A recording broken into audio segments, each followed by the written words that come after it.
save on. Hi, I'm Brett Twigg, Sales Engineer at StorageCraft, with this StorageCraft Tech Tip.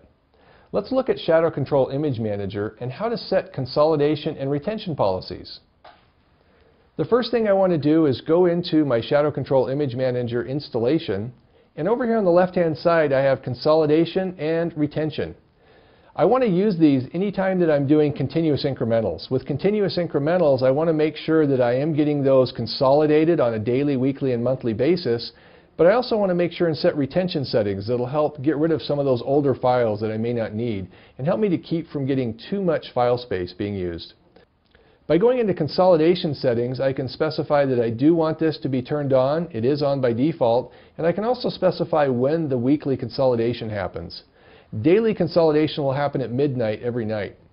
Monthly consolidation, I can specify if I want that to happen on a specific day or a relative weekday, like maybe the last Friday of the month. That's all there is to setting consolidation settings. The retention settings is where I can go in and specify how many days of incrementals do I want to keep, how many days of consolidated dailies, and also how many days of consolidated weeklies.